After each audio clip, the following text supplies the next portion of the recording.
हरिः ओम् श्रीगुरुभ्यो नमः हरिः ओम् ॐ पार्थाय प्रतिबोधितां भगवता नारायणेन स्वयं व्यासेन ग्रथितां पुराणमुनिना मध्ये महाभारतम् अद्वैतामृतवर्षिणीं भगवतीम् अष्टादशाध्यायिनीम् अम्ब त्वामनुसन्दधामि भगवद्गीते भवद्वेषिणीम् नमोऽस्तु ते व्यासविशालबुद्धे पुल्लारविन्दायतपत्रनेत्र येन त्वया प्रज्वालितो ज्ञानमय प्रदीपः प्रपन्नपारिजाताय स्तोत्रवेत्रैकपाणये ज्ञानमुद्राय कृष्णाय गीतामृतदुहे नमः। सर्वोपनिषदो गावः दुग्धा गोपालनन्दनः पार्थो वत्स सुधीर्भोक्ता दुग्धं गीतामृतं महत् वसुदेवसुतं देवं कंसचाणूरमर्दनं देवकी परमानन्दं कृष्णं वन्दे जगद्गुरुं भीष्मद्रोण तथा जयद्रथजला गान्धारनीलोत्पला शल्यग्राहवती कृपेण वहने कर्णेन वेलाकुला अश्वत्थामा दुर्योधनावर्तिनी सोत्तीर्णा खलु पाण्डवैरणनदी कैवर्तकः केशवः पाराशर्यवचः सरोजममलं गीताथ गन्धोत्कटं नानाख्यानककेसरं हरिकथा सम्बोधना बोधितं लोके सज्जन षट्पदैरहरः पेपीयमानं मुदा भूयाद्भारत पंकजं कलिमल प्रध्वंसिन श्रेयसे मूकं करोति वाचालं पङ्गुं लङ्घयते गिरिं यत्कृपातमहं वन्दे परमानन्दमाधवं यं ब्रह्मा वरुणेन्द्ररुद्रमरुदः स्तुन्वन्ति दिव्यैस्तवैः वेदैः साङ्गपदक्रमोपनिषदैः गायन्ति यं सामगाः ध्यानावस्थिततद्गतेन मनसा पश्यन्ति यं योगिनः यस्यान्तन्न विदुःसुरासुरगणाः देवाय तस्मै नमः। ॐ सहनाववतु सहनौ भुनक्तु सह वीर्यं करवावहै तेजस्विनावधीतमस्तु मा विद्विषावहै। ॐ शान्ति शान्ति शान्तिः। नवमो अध्याय श्लोक 14। सततं कीर्तयन्तो मां यतन्तश्च दृढव्रताः नमस्यन्तश्च मां नित्यं नमस्यन्तश्च मां भक्त्या नित्ययुक्ता उपासते ज्ञानयज्ञेन चाप्यन्ये यजन्तो मामुपासते એકત્વેન પૃથક્ત્વેન બહુધા વિશ્વતો મુખમ. ભગવાને 13મા અધ્યાયમાં કીધું મહાત્માનઃ અનન્ય મનસઃ મામ ભજંતી. અનન્ય મનથી મહાત્માઓ મારું ભજન કરે છે. તો કે અનન્ય મનથી કેવી રીતે તમારું ભજન કરે છે? એટલે ગઈકાલે જોયું એમ સતતમ કીર્તયંતઃ. જો અહીંયા આપણે એક અદ્વિતીય બ્રહ્મ તત્વની ચર્ચા કરીએ છીએ. અહીંયા ને અત્યારે મોક્ષ પ્રાપ્ત કરવાની ચર્ચા કરીએ છીએ. એટલે કીર્તયંતો અર્થ પછી અહીંયા કીર્તન નથી. જો સમજવા અહીંયા કઈ ચર્ચા ચાલી રહી છે, વિષય કયો છે, એને અનુરૂપ પછી અર્થ કરવો પડે. અહીંયા કીર્તનની ચર્ચા ભગવાન નથી કરી રહ્યા. કીર્તયંત અર્થ થઈ શકે, પણ ખરેખર અહીંયા કીર્તયંત નો અર્થ શું થાય? જો વિચારી પઠયંત.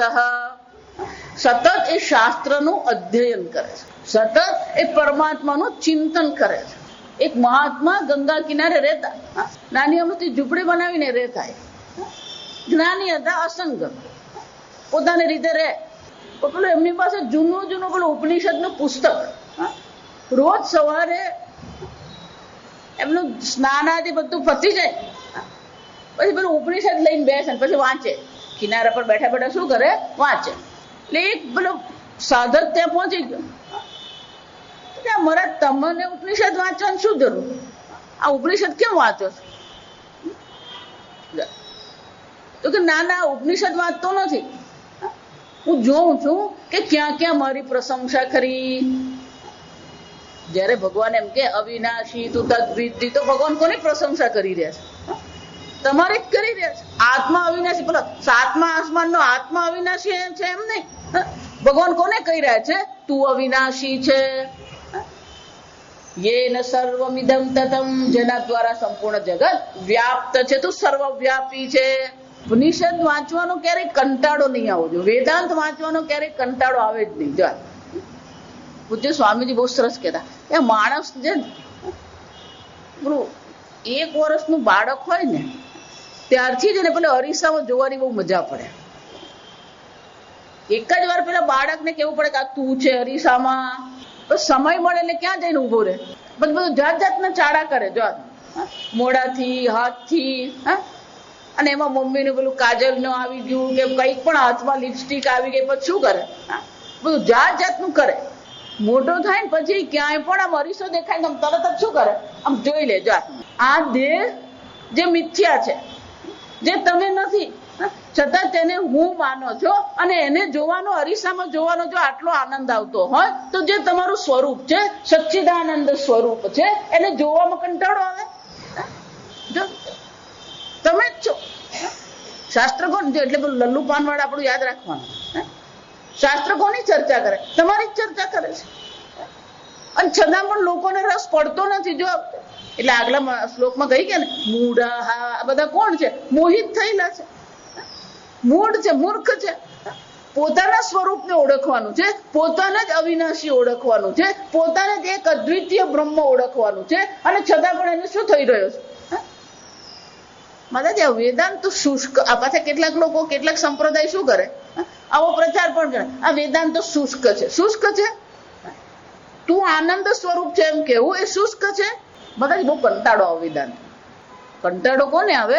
રાક્ષસીમ આસુરીમ ચ પ્રકૃતિમાં આશ્રિતા. પણ જે દૈવી પ્રકૃતિને આશ્રિત છે એને આમાં કોઈ કંટાળો નથી. સતતમ કીર્તયંત. એટલે પેલો શ્લોક છે બહુ સરસ મજા કે વેદાંતનું ચિંતન ક્યાં સુધી કરવાનું. જા સમજજો. કોઈ પણ વસ્તુ હોય ને એટલે આપણે પેલું કેટલો વખત એમ કે પેલો બીએસસી થવાના કેટલા વર્ષ? 3 વર્ષ. ડોક્ટર થવાના કેટલા વર્ષ? 4.5 વર્ષ. એમ પેલું વેદાંત ભણવાનું કેટલા વર્ષ? શાસ્ત્ર ચિંતન કરો કેટલા વર્ષ? સ્વામીજી એક જ શબ્દ વાપરતા, લાઈફ ટાઈમ જોબ. સતતમ. ભગવાન શું કે છે? સતત. એટલે શ્લોક બહુ સરસ છે. આ સુપ્તે આમૃતે કાલમ દયેદ વેદાંત ચિંતયા. આ સુઈ જાય ત્યાં સુધી. આ એટલે શું છે? પેલી મર્યાદા બતાવે. આ સુપ્તે સુઈ જાય ત્યાં સુધી. આ મૃતે મૃત્યુ આવે ત્યાં મૃત્યુ પર્યંત શું કરવાનું? કાલમ નયેત. આ સમય પસાર કરો. શામાં? વેદાંત ચિંતયા, સતત એનું ચિંતન. આ વેદાંત નું ચિંતન કરતા રહીએ. માતાજી આ બધું જગત એટલું ભરેલું છે ને તો વેદાંત ચિંતન થતું જ નથી. માતાજી માળા કરવા બેસે તો શું થાય? ઓમ નમઃ શિવાય ખાલી 5 જ વાર થાય, પછી શિવસેના આવે, પછી ઉદ્ધવ ઠાકરે બધું જ આવી જાય જ્યાં, પછી કોવિંદે આવી જાય. માતાજી 63% જીતી ગયો. ભારતના નવા રાષ્ટ્રપતિ મળ્યા. હા, સુઈ જાય ત્યાં સુધી વેદાંત ચિંતન રહેવું જોઈએ. સતત એ ચિંતન આપણે કરીએ, પણ એ ચિંતન થતું નથી. કે એટલે જગત એટલું ભરેલું છે. બાળપણથી આપણે મગજમાં શું ભરેલું છે? જગત એટલું ભરીને બેઠા છે. એટલે પેલો શંકરાનંદજી મહારાજ બહુ સરસ કે જન્મો જન્મથી વિષય વાસના લઈને આપણે આવ્યા છે. આગળ આપણે 5મા અધ્યાયમાં ચર્ચા કરી ગયા કે આ શરીર છૂટે ને ત્યાં સુધી શું કરતા રહેવાનું? કામ અને ક્રોધ પર ક્યારેય ભરોસો કરવા નહીં. મન પર ક્યારે ભરોસો કરવા નહીં. કેમ? ક્યારે કામ અને ક્રોધ જાગ્રત થાય ખબર જ નથી. ગમે એવો વિવેકી હોય, ગમે એવો જ્ઞાની હોય, ગમે એવો તપસ્વી હોય, સામે વસ્તુ આવીને ઉભી રહી જાય ને પછી ના પાડવાની અઘરી પડે. વિશ્વામિત્રને શું થયું? પેલી મેનકા આવીને ઉભી રહી. માતાજી અમે તો ધ્યાન કરીએ પણ મેનકા આવતી જ નથી. વૃંદાવનમાં અખાનંદજી મહારાજને કોકે પૂછ્યું કે પહેલા તો પેલી ઉર્વશી આવતી, પેલા અર્જુન તપ કરવા બેઠું, કોણ આવી? પેલી ઉર્વશી આવી. વિશ્વામિત્ર બેઠા, કોણ આવ્યું? પેલી મેનકા આવી. તો કે આજકાલ તો કોઈ અપ્સરા આવતી જ નથી. महाराज जी के जो गधे से प्रसन्न हो जाता है उसके लिए अप्सरा की जरूरत नहीं है. गधे ने नाना नाना विषयोમાં, લૌકિક વિષયોમાં જેની બુદ્ધિ ફસાયેલી હોય એને અલૌકિક વિષય મોકલવાની ભગવાનને જરૂર પડે જ નહીં. દ્રષ્ટ અદ્રષ્ટ ઇષ્ટ વિષયા, સવારે આ ચર્ચા સમજો.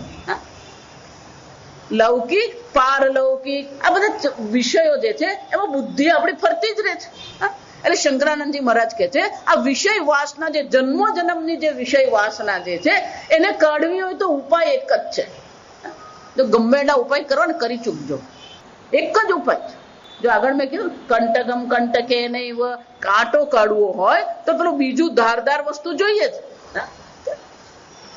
એમ આ વિષય વાસના આપણા મનમાં પડી છે તો પેલી બીજી વાસના કેળવવી પડે.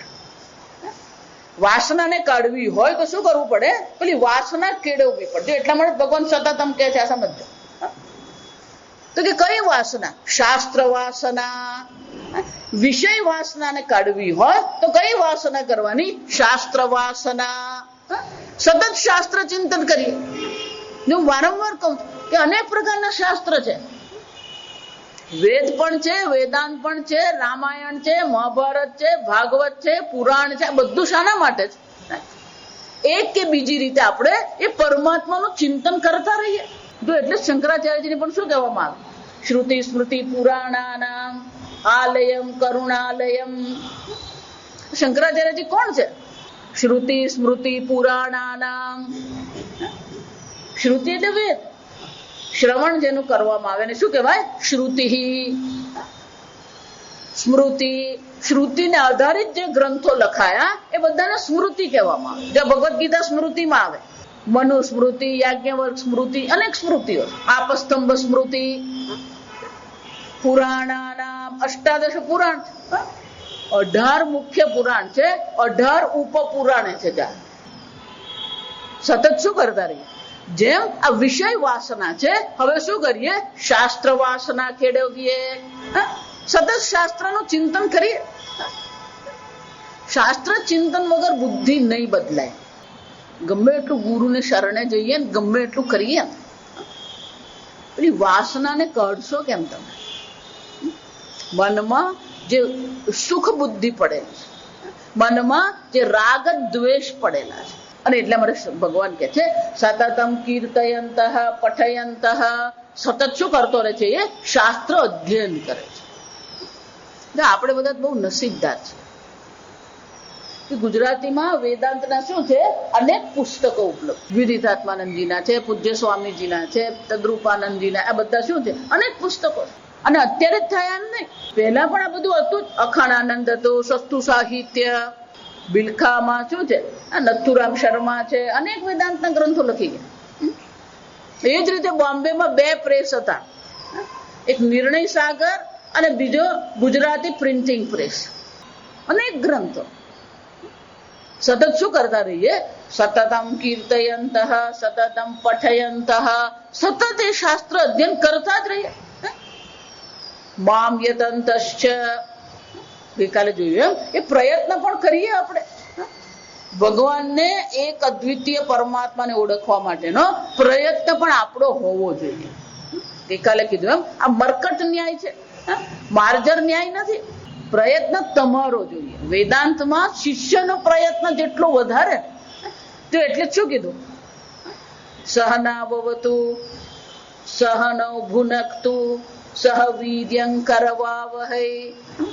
આપણું ભૂનકતું આવે ને એટલે બધા લોકો ભોજનમાં, આ મંત્રને ભોજન સાથે કઈ લાગતું વળગતું જ નથી. જાત કોઈ સંબંધ નથી. જાત ગુજરાતી સીધી ભાષામાં કહું તો નાવા નીચોવાનો આ મંત્રને ભોજન સાથે સંબંધ નથી. આ સંબંધ કોઈ નાવા નીચોવાનો સંબંધ નથી. પણ આખા ભારતમાં બધા શું કરે, બોલવું હોય તો અહમ વૈશ્વાનરો ભૂત્વા પ્રાણીનામ દેહમાશ્રિતઃ પચામિ અન્નમ ચતુર્વિધમ સહના ભવતુ સહનૌ અવતુ. અવતુ ભગવાને પ્રાર્થના કરીએ છીએ. સહ નવ, નવ એટલે અમે 2. હે પરમાત્મા, અમારી બંનેની એક સાથે તમે શું કરો, રક્ષા કરો. અવતુ, ગુરુ અને શિષ્ય બંનેની તમે રક્ષા કરો. સહનૌ ભુનક્તુ, કેમ, આ શાસ્ત્ર અધ્યયન અમે કરી રહ્યા છે. ગુરુને જ શાસ્ત્ર ભણાવવાની મજા આવે એમ નહીં, પણ શિષ્યને પણ શું થાય, આ શાસ્ત્ર ભણવામાં આનંદ આવે, માણે. આપણે ગુજરાતીમાં એને એવું કહેવાય. ગુણકતું નો અર્થ શું થાય, અમે બંને આ શાસ્ત્ર અધ્યયનને માણીએ. જો એટલે જ કીધું શાસ્ત્ર વાસના. પણ ગુરુજી મહેનત કરે, પણ શિષ્ય મહેનત કરે જ નહીં તો સહવીર્યમ કરવાવહૈ, અમે બંને જણા એક સાથે પ્રયત્ન કરીએ.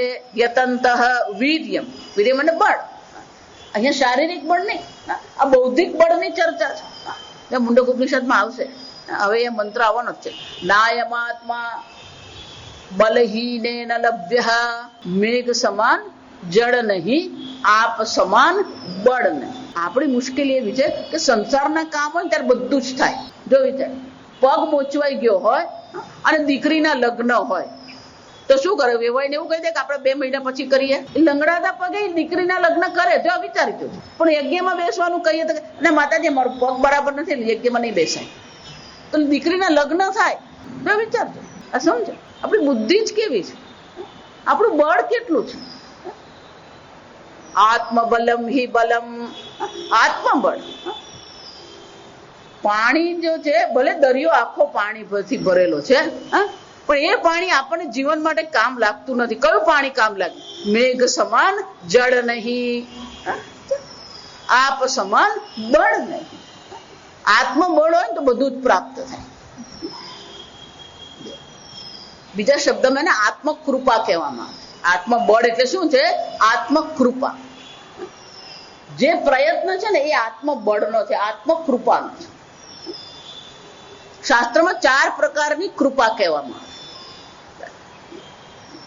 4 પ્રકારની કૃપા છે. પહેલી કૃપા કઈ છે, ઈશ્વર કૃપા.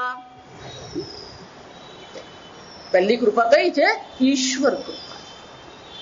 કેમ, ઈશ્વર અનુગ્રહાદેવ પુંસામ અદ્વૈત વાસના. આ એક અદ્વિતીય બ્રહ્મમાં રુચિ થવી કોને કારણે થાય, ઈશ્વરના અનુગ્રહથી જ થાય. એક અદ્વિતીય બ્રહ્મમાં રુચિ થઈ પણ જાતે કઈ કરી શકશે તો ઈશ્વર તમને કોની સાથે મેળવશે, ગુરુ પ્રાપ્ત કરાવે. સગુરુ મેવા વિગચ્છે, એ ગુરુ પાસે જશે. કળિયુગમાં એવું કહેવાય 2 પ્રકારના ગુરુ હોય. આવું શાસ્ત્રમાં બધા હોય, એટલે કહું છું બહુ આનંદની વસ્તુ છે. કે 2 પ્રકારના ગુરુ હોય. એક ગુરુ છે કેવા છે, ચિત્ત અપહારક, એક ચિત્તનું અપહરણ કરી જાય. પણ બીજો કયો છે, વિત્ત અપહારક. વિત્ત અપહાર એટલે પેલો રસીદ બુક લઈને ફરતો હોય એ જ્યાં જાય ને તો પેલો રસીદ બુક હાથમાં જ હોય. વિત્ત અપહારક સગુરુમેવ અભિગચ્છે શ્રોત્રિયમ બ્રહ્મનિષ્ઠમ. ઈશ્વરની કૃપા હોય તો ગુરુની પ્રાપ્તિ થાય, સમજ. અને ગુરુ કૃપા હોય તો શાસ્ત્રની પ્રાપ્તિ થાય. કે ગુરુ વગર શાસ્ત્ર અધ્યયન થવાનું નથી. જો આ વિચાર જાતે જાતે ભણી લઈએ ને, હું હંમેશા એટલા માટે કહું કે જો જાતે ભણીને જ બ્રહ્મ જ્ઞાન થતું હોય તો પછી સ્કૂલ અને કોલેજ ની જરૂર નથી. જાતે જાતે જ ભણે, જાતે જાતે જ ભણીને શું કરી લેવાનું? ડોક્ટરે બની જવાનું, એન્જિનિયર બની જવાનું. જો વિચારી, જો આને અપરા વિદ્યા કહેવાય. જો અપરા વિદ્યામાં તમારે સ્કૂલ કોલેજ ની જરૂર પડે અને પરા વિદ્યામાં શું કરવાનું? જાતે જ વાંચી લેવાનું, જાતે વાંચી લેવાનું. કોઈ પણ જ્ઞાન હોય ને ગુરુ વગર થાય નહીં. આ સમજ. હું એટલે કહું, પેલો પ્લેટફોર્મ પર બેઠો બ્રહ્મ જ્ઞાન થઈ ગયું, આવું શક્ય જ નથી. આ સમજ. ગુજરાતી બોલતા ભી દીવાના, સુનતા ભી દીવાના. ગુરુ હોય તો શાસ્ત્ર મળે, એને શાસ્ત્ર કૃપા કહેવાય.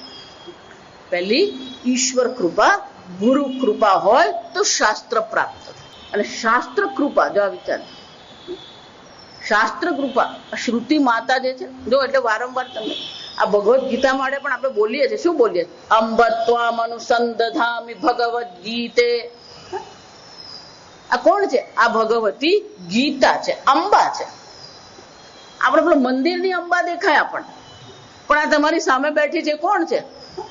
અંબ ત્વામ અનુસંદધામિ ભગવદ ગીતે. પણ એ કેવી છે? ભવદ્વેષિણી. આ જન્મ મરણ ચક્કરનો જે ભવસાગર છે એનો શું કરનાર છે? નાશ કરનાર છે. આ ભગવદ ગીતા સાક્ષાત અંબા છે. શ્રુતિ માતા એટલા માટે કહીએ આપણે, વેદ માતા કહીએ. ચેતન છે, જો સમજો, ઈશ્વરની વાણી છે. વેદ એ શું છે? આ 15 અધ્યાયમાં આવશે. વેદાંત કૃત વેદ વિદ, વેદ વેદ્યમ. વેદ બનાવનાર પણ હું જ છું, વેદને જાણનારો પણ હું જ છું, વેદમાં જાણવા યોગ્ય પણ હું જ છું. તો વેદ વેદ્યમ, આ ભગવાન જ છે. વેદ વેદ્ય. જો ઈશ્વરની વાણી વેદ છે તો એ જડ હોય કે ચેતન હોય? ઈશ્વરની વાણી ચેતન. જો એટલા માટે ઘણા છે ને પેલા ભગવદ ગીતા ને પછી ફેંકે, ચેતન છે. અંબ ત્વામ અનુસંધ, અંબા માં છે. ભગવદ ગીતા શાસ્ત્ર ચેતન છે. શાસ્ત્ર કેવું છે? ચેતન છે. જો એટલા માટે જ કહું, શાસ્ત્ર ચેતન છે. અને તમે વાંચો ને તો પુસ્તક જે છે ત્યાં સમજજો, પુસ્તક જડ છે. ત્યાં સમજજો, એના શબ્દ છે ચેતન છે, ઈશ્વરની વાણી ચેતન છે, પણ પુસ્તક શું છે? જડ છે. તો જડ તમને જ્ઞાન આપી શકે? ઈશ્વરની વાણી ચેતન છે અને ચેતન તરફથી જ આવવી જોઈએ તો બ્રહ્મ જ્ઞાન થાય. ને મને તો ગુરુજી સ્વપ્નમાં આવીને મને બ્રહ્મ જ્ઞાન. આજકાલ લોકો યુટ્યુબ પર જ્ઞાન મેળવે. આ સમજ. એટલે બેન છે યુટ્યુબ પર બધું જાત જાતનું જુએ. ના હું તો પેલો યુટ્યુબ પર એમ કે 45 મિનિટનું ધ્યાન આવે ને તો હું યુટ્યુબ પર જ ધ્યાન કરી લઉં. વર્ષો પહેલા જયારે આ પેલી કેસેટ નીકળી ને, એટલે વૃંદાવનમાં અખંડાનંદજી મહારાજ, એટલે પેલું ટેપ રેકર્ડર ત્યારે આવતું, પેનાસોનિક આવતું નાનું. એટલે કોઈક પેલો બોમ્બે નો હતો ને એમનો ભક્ત શિષ્ય, પેલો ટેપ રેકર્ડર લઈને ગયો. એટલે મહારાજશ્રી પ્રવચન કરતા હતા, એને પેલો પટાકદન ચાલુ કરીને મૂકી દીધું. પેલું પ્રવચન કરતા ને મહારાજશ્રી બોલ્યા નહીં વચ્ચે, પેલું જોયા કર્યું કે આ કંઈક છે. પછી પૂરું થયું પ્રવચન એટલે એને બંધ કરી દીધું. એટલે મહારાજશ્રી પૂછ્યું એ ક્યાં હે? મહારાજશ્રી રેકર્ડર હે. એમને અંગ્રેજી એવું આવડે નહીં, કાશીમાં જ મોટા થયા, ત્યાં શાસ્ત્ર અध्ययन કર્યું એટલે હિન્દી જ એમને तो ये क्या होता है? तो महाराज जी आप जो बोल रहे हैं वो इसमें क्या हो गया? मुद्रित हो गया, रिकॉर्डिंग हो गया. अच्छा मेरा आवाज इसमें? हाँ मेरे आपका आवाज महाराज जी इसमें है. अच्छा सुनाओ सुनाओ. देखो मैंने कभी मेरा आवाज नहीं सुना, मुझे सुनना है, सुनाओ. એટલે પેલા ટેપ રેકોર્ડર ચાલુ કર્યું. बरोबर. अरे बाप रे, ये तो मेरे आवाज को कैद कर लिया. मेरे आवाज को क्या कर दिया? कैद कर लिया. अच्छा अब क्या करोगे? नहीं महाराज श्री अब जब बंबई जाएंगे तो ये सुनेंगे आपको. फिर क्या करते हो? એટલે પછી પેલા બિચારા પેલાને એમ કે હું બતાવું મારા કોઈ પણ મહાત્મા ને એની સામે બહુ હરખ કરવાનો નહીં આ તમે. એટલે પેલાને એમ થયું કે હું સમજાવું महाराज श्री. એટલે પછી बताયું कि कैसे करते हो. એટલે કે जो महाराज श्री ये है ना रिकॉर्डिंग है, ऐसे दबा दोगे तो आप जो बोलेंगे वो सब रिकॉर्डिंग हो जाएगा. अच्छा ठीक, फिर क्या करना, ये जो है ना ये तीर जो है ना वो प्ले है महाराज, ये आप दबाएंगे तो शुरू हो जाएगा. अच्छा, तो ये आगे पीछे क्या है, महाराज श्री ये जो आगे वाला 2 वाला है ना वो फॉरवर्ड करता है, फॉरवर्ड माने जल्दी जल्दी चलाता है. अच्छा, ये पीछे वाला वो पीछे चला जाता है जैसे. अच्छा, आप गुरु को आगे पीछे करेंगे नहीं महाराज जी सुनेंगे, नहीं सुनेंगे लेकिन फिर आगे पीछे करेंगे. हाँ महाराज जी अगर समझ में नहीं आया तो फिर वापस जाएंगे. कैसे સાંભળીને જ્ઞાન થવાનું, બ્રહ્મ જ્ઞાન ત્યારે જ થાય જો આપણે જોઈ ગયા કે ગુરુની બુદ્ધિ અને શિષ્યની બુદ્ધિ શું થવી જોઈએ, એલાઇન થવી જોઈએ, એક થવું. એકવાર ગુરુને શરણ, ચોથા અધ્યાયમાં બધી લંબાણથી ચર્ચા કરી. એકવાર ગુરુને શરણે બુદ્ધિ ધરી દીધી પછી ગુરુ જે કહી રહ્યા છે એમાં શું છે, સત્ય બુદ્ધિ અવધારણા નિશ્ચય કરવો. એનો અર્થ શું થયો, એકવાર અહંકાર ગુરુને શરણે ધરી દીધો પછી અહંકારે પોતે કોઈ કામ નથી કરવાનું. જો આ પીળો ગલગોટો છે, ધારો કે તમે બારણાની બહાર જોઈ રહ્યા છો, હું જેવું એમ બોલું આ પીળો ગલગોટો છે, તમારી આંખ બારણા તરફથી તમે શું કરશો, તમારી આંખ બારણા તરફથી મારી તરફ કરી આટલો જ તમારો પ્રયત્ન છે. પછી તમારે કોઈ પ્રયત્ન કરવાનો ગલગોટા જોવા માટે કોઈ કર્તૃત્વ છે અહીંયા, આંખ ખુલ્લી છે સામે ગલગોટો છે તો શું થવાનું, જ્ઞાન થવાનું. જો સમજજો પ્રમાણ એનું કામ કરે છે. કર્મ વસ્તુ તંત્ર છે, તમારે આધારિત છે. કર્મ તમને આધીન છે પણ જ્ઞાન તમારે આધીન છે. એ વસ્તુ તંત્ર છે. જો એ વસ્તુ તંત્ર નહીં લાગતું હોય તો વલસાડની ગટરની બાજુમાંથી પસાર થઈ જવાનું એટલે ખબર પડી જાય કે જ્ઞાન તમને પૂછીને થાય કે થઈ જાય. અહીંથી મુંબઈ છે ને વાપી આવે ને એ ખબર પડી જાય છે. જ્ઞાન વસ્તુ તંત્ર, જેવી વસ્તુ હોય એવું જ જ્ઞાન થાય. પણ જ્ઞાન માટે શાની જરૂર પડે, આ પ્રમાણ પ્રવૃત્તિ કરવી પડે. શાની જરૂર પડે, પ્રમાણ પ્રવૃત્તિ. એકવાર પ્રમાણ અને વિષય સામ સામે આવી ગયા પછી તમારું કોઈ કર્તૃત્વ છે. એ જ રીતે એકવાર ગુરુને શરણે બેઠા, શાસ્ત્ર અધ્યયન શરૂ કર્યું પછી તમારું કોઈ કર્તૃત્વ નથી. જો આ સમજો, ત્યાં કોઈ કર્તૃત્વ છે જ નહીં. પણ પેલું ટેપ રેકોર્ડરમાં સાંભળો ને તો પેલું કર્તૃત્વ છે. કેમ, પ્લે કરવું કર્તૃત્વ છે, ફોરવર્ડ કરવું કર્તૃત્વ છે, બેકવર્ડ કરવું શું છે, કર્તૃત્વ. તો તમારું કર્તૃત્વ ટેપ રેકોર્ડરને શરણે ધર્યું તમે, જ્યાં સુધી પેલું કર્તૃત્વ છે ને ત્યાં સુધી બ્રહ્મ જ્ઞાન નહીં થાય. જો આગળ ચર્ચા કરી છે, અનન્ય મનસ, ઈશ્વરને શરણે મન ધરી દીધું છે, શરણાગતિ છે. જે બધી ચર્ચા આવશે પાછળથી, આ શરણાગતિની ચર્ચા આવશે. એકવાર ગુરુને શરણે ધરી દીધું પછી પેલું કર્તૃત્વ નથી. ત્યાં જ્યાં સુધી કર્તૃત્વ છે ને ત્યાં સુધી બ્રહ્મ જ્ઞાન નહીં થાય. આ જગતનું જ્ઞાન થશે તમને, ડોક્ટરનું જ્ઞાન થાય, એન્જિનિયરિંગનું જ્ઞાન થાય, વકીલાતનું જ્ઞાન, બધું જ જ્ઞાન થશે. પણ બ્રહ્મ જ્ઞાન જ્યાં સુધી કર્તૃત્વ છે ત્યાં સુધી બ્રહ્મ જ્ઞાન નહીં થાય. અને એટલા માટે ચેતન તરફથી જો શાસ્ત્ર આવે ને તો બ્રહ્મ જ્ઞાન થઈ છે. અને એટલા માટે શાસ્ત્ર કૃપા જે છે, એક વાર શાસ્ત્ર કૃપા થઈ ગઈ પછી તમારું કોઈ કર્તૃત્વ નથી. પણ આ 3 કૃપા જે છે, ઈશ્વર કૃપા, ગુરુ કૃપા અને શાસ્ત્ર કૃપા, પણ આ 3 કૃપા કામ ક્યારે કરે, આત્મ કૃપા હોય ને તો. એટલે પ્રહલાદજી હતા ને, ધ્રુવ, જો આ સમજ, ધ્રુવ રાજા બન્યા પછી જયારે વૈકુંઠ લોકમાંથી વિષ્ણુદૂત એમને લેવા આવ્યા. ધ્રુવ કે હું તો પ્રજાપ્રિય રાજા છું, એટલે હું એકલો નહીં આવું, મારી પ્રજાની સાથે લઈ લઈએ. વિષ્ણુદૂત કે કઈ નહીં, તમારા મહેલમાં અમે બેઠા છીએ, જેમને પણ આ વૈકુંઠ લોકમાં આવવું હોય લઈ લો. બધાને પૂછવા ગયા કોણ તૈયાર છે. જો વૈકુંઠ લોકમાં જવા કોઈ તૈયાર નથી તો મોક્ષ મેળવવા વાળા કેટલા જોઈ ગયા 7મા અધ્યાયમાં, મનુષ્યાણામ સહસ્રેષુ કશ્ચિદ યતતિ. આ મોક્ષ માટે પ્રયત્ન કરનારા કેટલા, સહસ્રાણામ કશ્ચિત યતતામપી સિદ્ધ, આ પ્રયત્ન કરવા વાળા જે છે, યતતામપી સિદ્ધાનામ કશ્ચિન મામ વેતિ, કોઈક અર્જુન મને ઓળખી શકે છે. અને એટલા માટે એ જ શબ્દ અહીંયા છે, યતતામ યતંતઃ. પ્રયત્ન તમારો છે, આત્મકૃપા તમારી છે. જ્યાં સુધી તમને એમ નહીં થાય મારે આ ભવસાગરમાંથી મોક્ષ મેળવવો છે, ગુરુજી કઈ કરી શકે નહીં. તમને એમ નહીં થાય એ શાસ્ત્ર પ્રમાણ છે ત્યાં સુધી ગુરુજી કઈ કરી શકે નહીં. શાસ્ત્રમાં પ્રમાણ બુદ્ધિ તમારે કરવાની છે, ગુરુમાં શ્રદ્ધા તમારે કરવાની છે, શાસ્ત્ર પર શ્રદ્ધા તમારે કરવાની છે, શાસ્ત્ર અધ્યયન પણ કોણે કરવાનું? જો એટલા માટે જ કહું કે ગુરુ ગમે એટલા વૈરાગી હોય, ગમે એવો સિદ્ધ હોય, પેલો ભજે પાત્રમાંથી ઊંચો આવતો જ નહીં હોય. ગુરુજી શું કરવાના? એને જ મોક્ષની ઈચ્છા નથી. મુમુક્ષવ એટલે મોક્ષની ઈચ્છા તમને થવી જોઈએ. તમને મોક્ષની ઈચ્છા છે તો પછી આ શાસ્ત્ર કામનું છે. તમને ધર્મ અર્થ અને કામમાં રુચિ છે તો આ વેદાંત શાસ્ત્ર એને માટે છે જ. એટલે સ્વામીજી અમને હંમેશા કહેતા, વેદાંત ઇઝ અ ક્લાસ. જો આ સમજ, Vedanta is for a class, not for a માસ.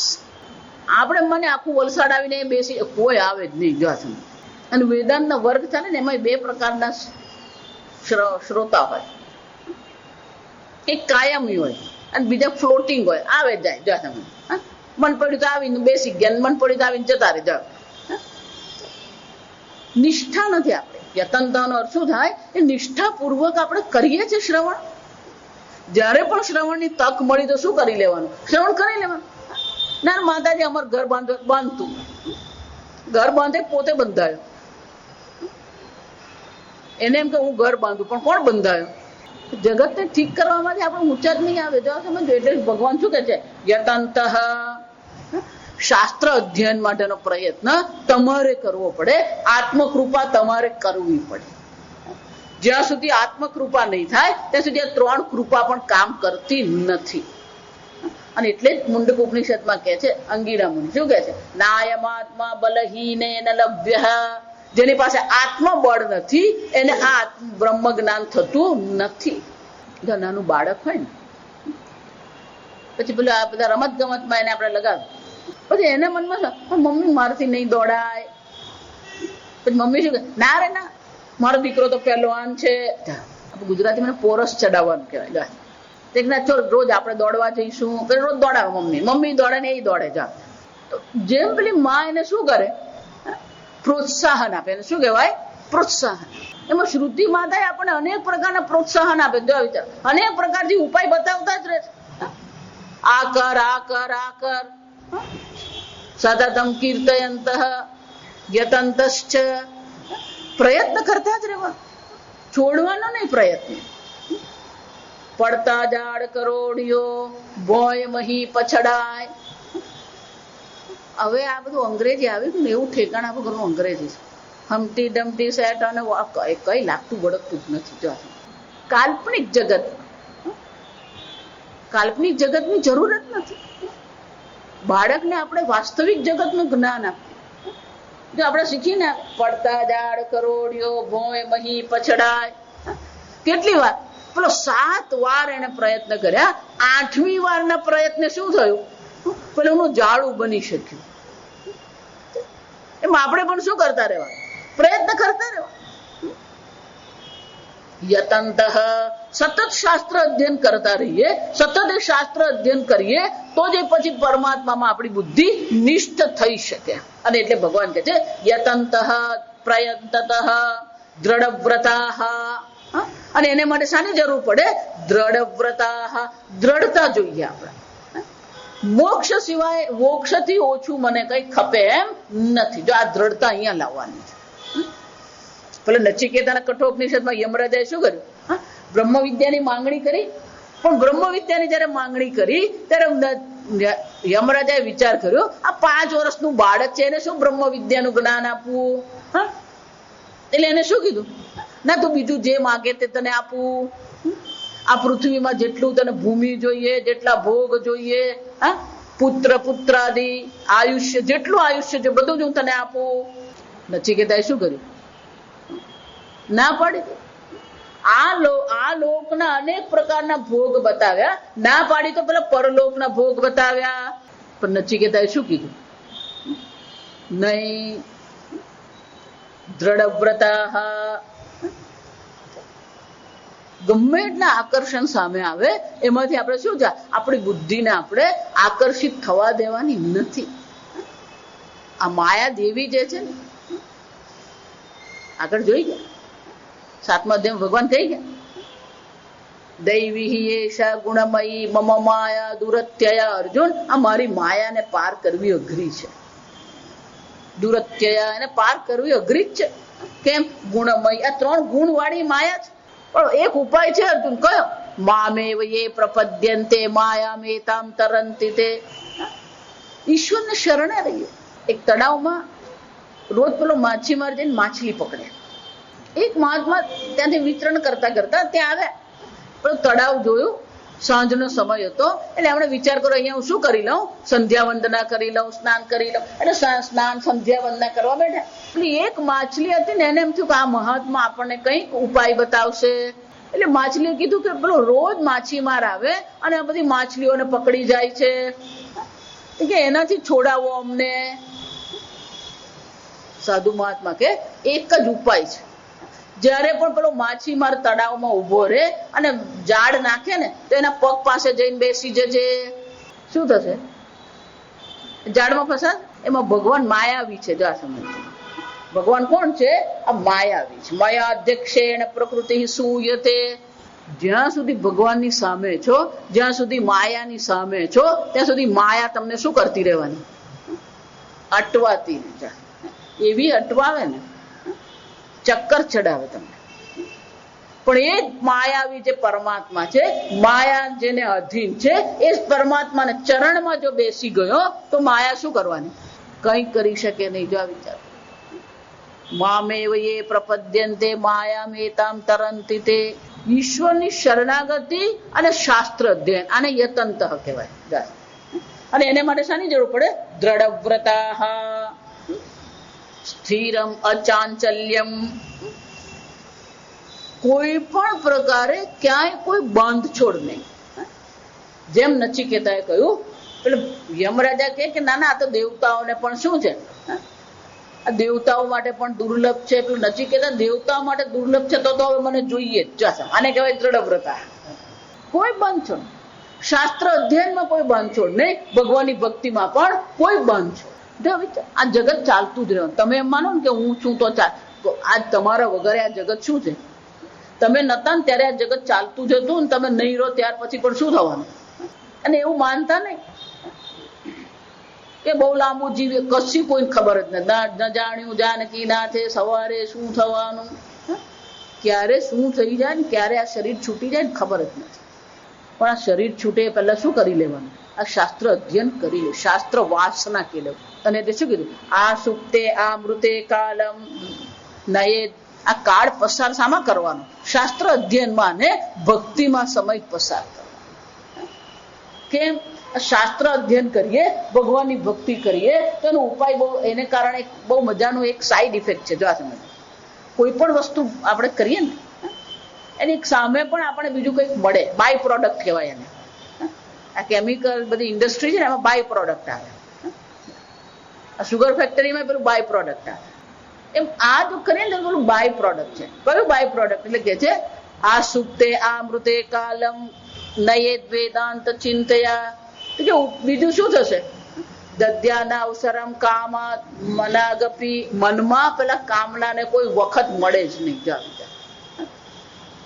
શાસ્ત્ર અધ્યયન કરીએ, ભક્તિ કરીએ તો પેલી ઈચ્છાને સમય મળવાનો. કોઈને પણ તમે ફોન કરો ને, પેલો એંગેજ આવે, બિઝી આવે. પછી 5 મિનિટ પાછો ફોન કરીએ, બિઝી આવે. વળી 5 મિનિટ પાછો ફોન કરીએ, બિઝી આવીએ. એટલે શું કરીએ? એ બધી કામના જાગે તો ખરી, પણ શું છે? બિઝી. કેમ? શાસ્ત્ર અધ્યયન કરે છે. વળી 5 મિનિટ પછી પાછી કામના જાગે, માળા કરે છે. વળી પછી 5 મિનિટ પછી પેલી કામના જાગી, પૂજા કરે છે. પેલી બાપડી કામના કેટલી વાર જાગવાની? દદ્યાના અવસરમ કામાદિ. આ મનમાં પેલી કામના આદિને અવસર આપવાનો. એ તો ઉઠવાની જ છે. જન્મો જન્મની વિષય વાસનાઓ છે, રાગ દ્વેષ લઈને આવ્યા એટલે કામના જાગૃત તો થવાની છે, અનેક ઈચ્છાઓ મનમાં આવવાની. શાસ્ત્ર અધ્યયન કરીએ, ભક્તિ કરીએ, પૂજા કરીએ, પાઠ કરીએ, પેલી ઈચ્છાઓ બધી શું થઈ જાય? એની જાતે જ શાંત થઈ જાય. કોઈ અવસર એને મળે જ નહીં. યતંત દ્રઢ વ્રતાનો અર્થ શું થાય? આપણું વ્રત, આપણું દ્રઢતા એટલી હોવી જોઈએ કે બાકીની બધી વસ્તુઓને કોઈ પ્રકારથી, સ્વામીજી એને માટે શબ્દ બહુ છે, પ્રાયોરિટી કહેવાય એને. જા સમજ, પ્રાયોરિટી. પ્રાયોરિટી એટલે અગ્રિમતા. આપણા જીવનની પ્રાયોરિટી શું છે? અગ્રિમતા શું છે? આ સંસાર આપણા જીવનની અગ્રિમતા છે કે મોક્ષ આપણા જીવનની અગ્રિમતા છે? અને મોક્ષ આત્મજ્ઞાનથી છે, તો આત્મજ્ઞાન આપણા જીવનનું શું બનવું જોઈએ? મુખ્ય લક્ષ્ય બનવું. આપણું મુખ્ય લક્ષ્ય પેલું બદ્રીનાથ છે. જો આ સમજો, બદ્રીનાથ જવું છે, કેદારનાથ જવું છે, એ મુખ્ય લક્ષ્ય કહેવાય. પેલું બદ્રીનાથ જઈએ ને એટલે પછી હરિદ્વારમાં હરકી પેઢી જઈ આવવાનું, પેલું ઋષિકેશમાં જઈ આવવાનું, લક્ષ્મણ ઝુલા, રામ ઝુલા દર્શન કરી આવીએ. પછી રસ્તામાં બીજું જે પણ કઈ આવે શું કરીએ આપણે? એ બધું દેવ પ્રયાગ આવે, રુદ્ર પ્રયાગ આવે, પછી રુદ્ર પ્રયાગ અટકી પડીએ. કેમ? લક્ષ્ય શું છે? બદ્રીનાથ છે. બીજું રસ્તામાં કઈક આવે તો આપણે દર્શન કરી લેવાના. અગ્નિ પેલું ગરમ પાણીનો કુંડ આવે તો શું કરવાનું? સ્નાન કરી લેવાનું. પછી કોઈ વિચારે ચાલો હવે અહીંયા સ્નાન કરીએ તો આપણે પાછા જઈએ. એ મોક્ષ પ્રાપ્તિ માટે એકવાર મોક્ષ માર્ગ પર ચાલવા માંડ્યા, મોક્ષ પ્રાપ્તિને પ્રવૃત્તિ કરવા માંડી, પછી શું છે? દ્રઢ વ્રતા. પાછું ફરીને જોવાનું જ નથી. દ્રઢ વ્રતા. આ દ્રઢતા આપણામાં આવવી જોઈએ. મોક્ષ પ્રાપ્તિ માટેની શું છે? આ દ્રઢતા આપણામાં આવવી. મોક્ષ મારા જીવનનું લક્ષ્ય છે. જો આ ધ્રુવને પણ શું થયું? 6 મહિનામાં ભગવાનના દર્શન થઈ ગયા. ઓમ નમો ભગવતે વાસુદેવાય, નારદ જે મંત્ર આપ્યો એ મંત્ર જપ કરતા રહ્યા. 6 મહિનામાં શું થયું? ભગવાનના દર્શન થયા. પેલું અપમાન જે કરેલું, સાવકી માતાએ જે અપમાન કરેલું, એ મનમાં હજી ખટકતું. ઈશ્વરના દર્શન થયા પછી પણ એ પેલું ગયું નહીં મનમાંથી. જો આ સમજો. અને એટલે ભગવાન પાસે એને શું માગી લીધું? પેલું ધ્રુવ લોક માગ્યું. પણ જેવું ધ્રુવ લોક માગ્યું ને ધ્રુવ લોકમાં ગયા પછી અક્કલ આવી કે સાક્ષાત પરમાત્મા મારી સામે ઉભા હતા, પરમ આનંદ સ્વરૂપ પરમાત્મા હતા. એ પરમાત્માને માગવાને બદલે મેં શું માગી લીધું? આ ધ્રુવ લોક માગી લીધું. ગોપીને એટલે જ પૂછ્યું, તને શું જોઈએ? કે મને કૃષ્ણ મળી ગયો, હવે મને બીજું કઈ જોઈએ જ નહીં. ધ્રુવજીને પણ પસ્તાવો થયો. ધ્રુવ, વિચાર કરો, ધ્રુવ લોક મળ્યા પછી પણ ધ્રુવજી તો શું કરી રહ્યા છે? પસ્તાવો કરી રહ્યા. જો વિચારી જુઓ, એક નાની ભૂલ કરો અને ક્યાંથી ક્યાં જતા. અને એટલે ભગવાન શું કે છે? દ્રઢ વ્રતા. એ દ્રઢતા આપણામાં આવવી જોઈએ. નહીં તો આ માયા શું કરી જાય? આ માયા તમને ક્યાંથી ક્યાં ફસાવી જાય ને ક્યાં લઈ જાય ખબર જ નહીં પડે. તમે માનો ને એટલી સરળ આ માયા નથી. આ સમજો. અને માયા બહાર કામ નહીં કરે, માયા અંદર જ કામ કરે. આપણે એમ લાગે બહાર. એક ભાઈ મારી પાસે, માતાજી મારી માયા, એની પત્ની શું કે માયા બહાર નહીં કામ કરે, માયા તમારા મન પર કામ કરે. તમારા મનને એવી ફસાવી જાય, એક એવો ખોટો સંકલ્પ મનમાં કરાવી દે, પછી એ સંકલ્પ તમને શું કરી દે? ક્યાંથી ક્યાં લઈ જાય. એક જ ખોટો સંકલ્પ કર્યો અને એનો આખો મોક્ષ માર્ગ શું થઈ જવાનો? વિચલિત થઈ જાય.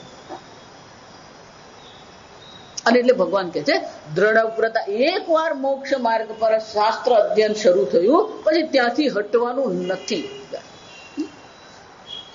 દ્રઢ વ્રતા. સતત શાસ્ત્ર અધ્યયન કરતા જ રહીએ. શાસ્ત્ર અધ્યયન કરીએ, ઈશ્વરનું ચિંતન કરીએ, પૂજા કરીએ, પાઠ કરીએ, સતત કરતા રહે. ગઈકાલ મેં કીધું આ સતતમ શબ્દ બધે જ ચાલે. સતતમ કીર્તયંત, સતતમ યતંત, સતતમ દ્રઢ વ્રતા.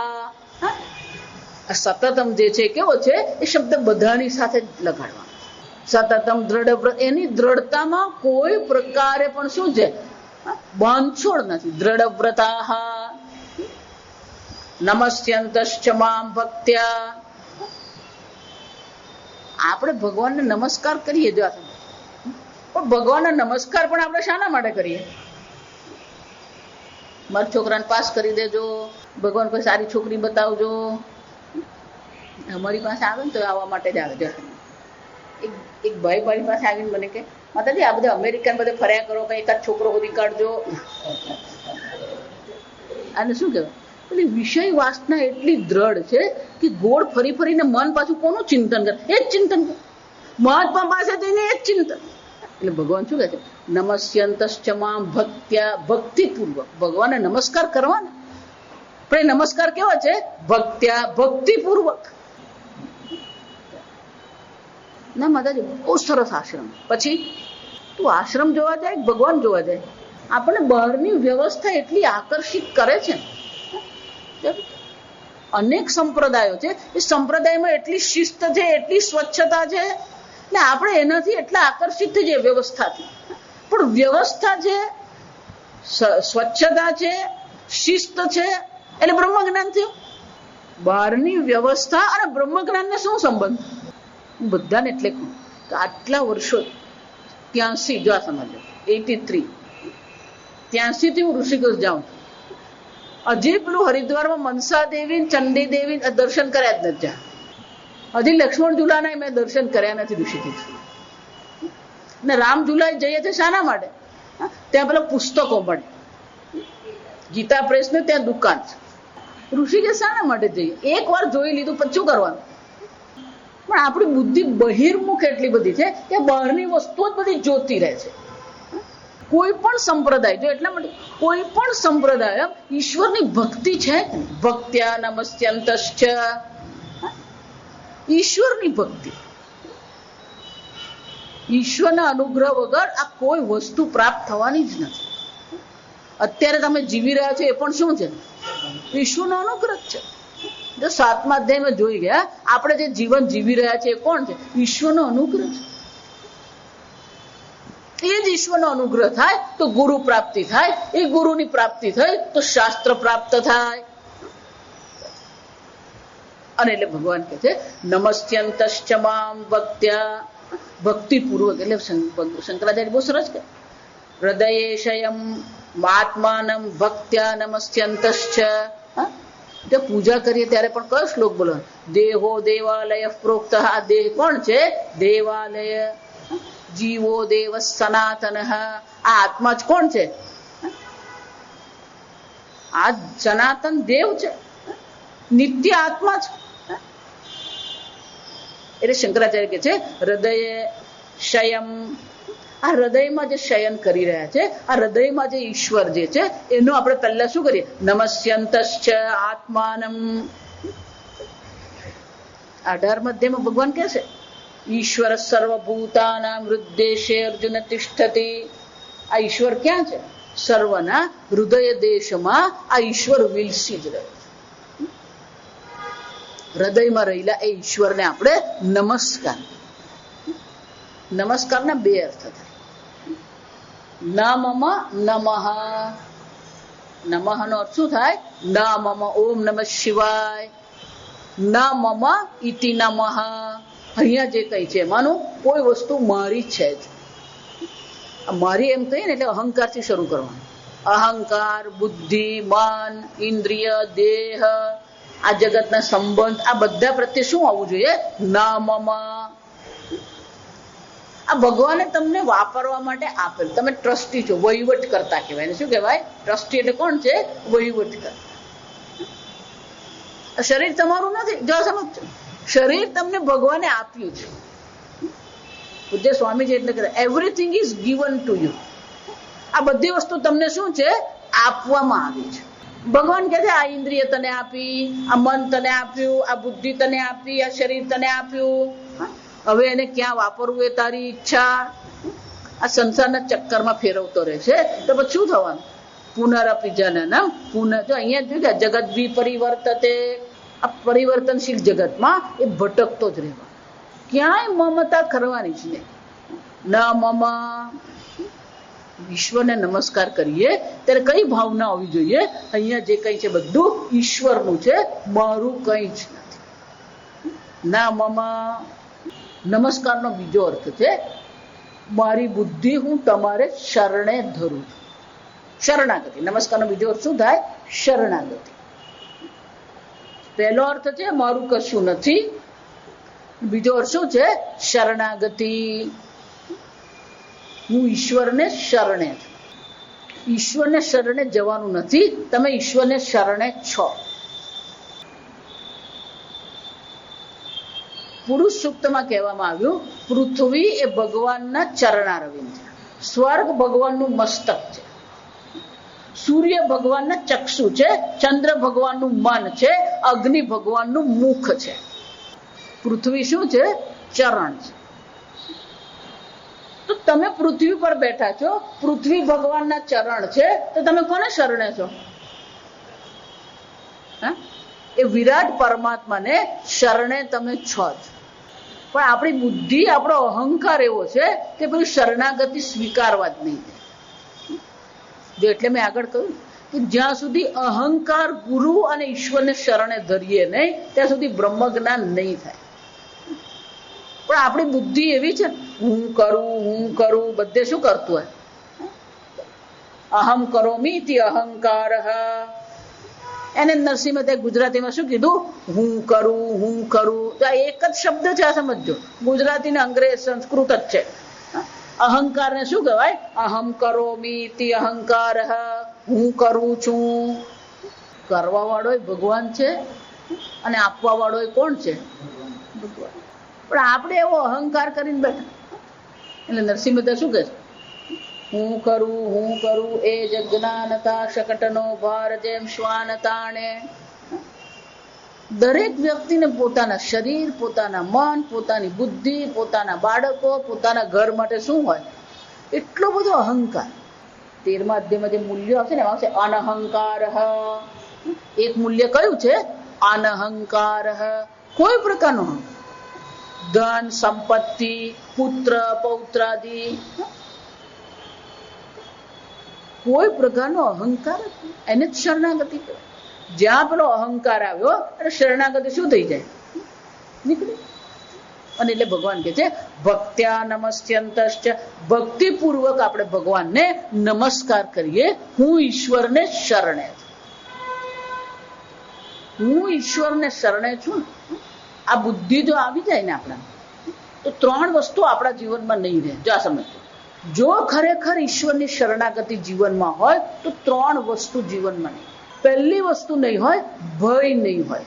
તમે જો ઈશ્વરને શરણે છો તો ભય શક્ય છે. જેવી રીતે પેલું બાળક હોય ને, રમતું હોય, પણ મમ્મી સાથે છે તો પછી શું છે? એને કોઈ ભય નહીં. એમ ઈશ્વર સતત, ઈશ્વર મારી સાથે છે તો પછી પેલો ભય નહીં રહે. ઈશ્વર મારી સાથે છે તો ભય નહીં રહે એટલે આપણે સુરક્ષિત હોઈએ, સુરક્ષાનો અનુભવ કરીએ. ભય નથી તો આપણે હળવા રહીએ, રિલેક્સ. અંગ્રેજીમાં શું કહેવાય? રિલેક્સ. ઈશ્વરની શરણાગતિ વિના સુરક્ષા નથી. ઈશ્વરની શરણાગતિ વિના આપણે રિલેક્સ, હળવા નહીં થઈ શકીએ. હંમેશા પેલો ટેન્શનમાં જ હોય. જો વિચાર, શું થશે, હંમેશા પેલો ટેન્શનમાં જ ફરતો હોય. પણ જો ઈશ્વરની શરણાગતિ થઈ તો પછી શું થવાનું? કોઈ ટેન્શન નહીં રહે. આ ટેન્શન નહીં તો પછી બીપી નહીં થાય. જાસમ બીપી ત્યારે જ થાય કે મગજ પર કોઈ પ્રકારનું શું હોય, પેલું ટેન્શન લઈને ફરતા હોય. આપણું મન હળવું બની શકે છે. પણ ઈશ્વરની જો શરણાગતિ હોય તો આપણે હળવાશ અનુભવ. ઈશ્વરની શરણાગતિ હોય ને તો આપણા જીવનમાં ચિંતા નહીં રહે. આપણે બધી જાત જાતની ચિંતા કરીએ. મિયા દુબલે ક્યું? શાસ્ત્રમાં એવું કીધું, ચિંતા અને ચિંતામાં એક અનુસ્વારનો ફરક છે. ચિંતા અને ચિંતામાં શું છે? અનુસ્વારનો ફરક છે. શબ્દની દ્રષ્ટિએ અનુસ્વારનો ફરક છે, પણ અર્થની દ્રષ્ટિએ શું છે? ચિંતા તમારા દેહને બાળે, ચિંતા તમારા મનને બાળે. અને મન બળે ને એટલે દેહ બળવાનું છે. આ સમજ. શાની ચિંતા કરવાની? હું ઈશ્વરને શરણે છું, કોઈ ચિંતા કરવાની. આમ જ્યાં સુરક્ષા છે, જ્યાં હળવાશ છે, જ્યાં ચિંતાથી મુક્તિ મળે ને, તો ઊંઘે નિરાંત નહીં આવે. આ સમજજો. ઊંઘ નહીં આવતી હોય ને તો સૂતી વખતે એમ વિચારવાનું, હું ઈશ્વરને શરણે છું. ફર્સ્ટ ક્લાસ ઊંઘ આવી જાય. જો આ બાળકો છે ને મમ્મી વગર સુએ નહીં. કેમ? કે એની સુરક્ષા કોણ છે? મમ્મી વગર કેમ નથી સૂતું? કે એની સુરક્ષા મમ્મી છે. એમ આપણે પણ શું કરીએ? નમસ્યંતશ્ચ મામ ભક્ત્યા, ભક્તિપૂર્વક ઈશ્વરને નમસ્કાર. ઈશ્વરને શરણે રહી, હળવા થઈને રહી. જો હંમેશા કોઈ ચિંતા કરવાની જ નહીં. ચિંતાનો કોઈ મતલબ જ નથી. તમે ગમે એટલી ચિંતા કરો ને, જે થવાનું છે એ શું થવાનું, અને જે નથી થવાનું એ શું છે? નથી જ થવાનું. આમ ભગવાનને આપણે શું કરીએ? નમસ્કાર. આગળ આપણે આવતીકાલે જોઈશું. આવતીકાલે આપણો છેલ્લો વર્ગ અહીંયા સાંજનો છે. સવારે, આવતીકાલે સવારે અને પરમ દિવસ સવારે, સવારના 2 વર્ગો અને કાલે સાંજનો 1 વર્ગ. અને હવે પછી આપણે 14મી ઓગસ્ટે ઓમ સ્વસ્તિ પ્રજાભ્ય પરિપાલયન્તામ ન્યાયેન માર્ગેણ મહિમ મહિષાઃ ગોબ્રાહ્મણેભ્ય શુભમસ્તુ નિત્યમ લોકા સમસ્તા સુખિનો ભવન્તુ કાલે વર્ષતુ પર્જન્યઃ પૃથ્વી સસ્યશાલિની બ્રાહ્મણા સંતુ નિર્ભયાઃ ઓમ સર્વેષાં સ્વસ્તિર્ભવતુ સર્વેષાં શાંતિર્ભવતુ સર્વેષાં પૂર્ણં ભવતુ સર્વેષાં મંગલં ભવતુ સર્વે ભવन्तુ સુખિનઃ સર્વે સन्तુ નિરામયાઃ સર્વે ભદ્રાણિ પશ્યन्तુ મા કશ્ચિદ દુઃખભાગ ભવેत् સતુ તમસો મા જ્યોતિર્ગમય મૃત્યોર્મા અમૃતંગમય. ઓમ પૂર્ણમદ પૂર્ણમિદં પૂર્ણાત પૂર્ણમુદચ્યતે પૂર્ણસ્ય પૂર્ણમાદાય પૂર્ણમેવાવશિષ્યતે. ઓમ શાંતિ શાંતિ શાંતિ. હરિ ઓમ શ્રી ગુરુભ્યો નમઃ. હરિ ઓમ.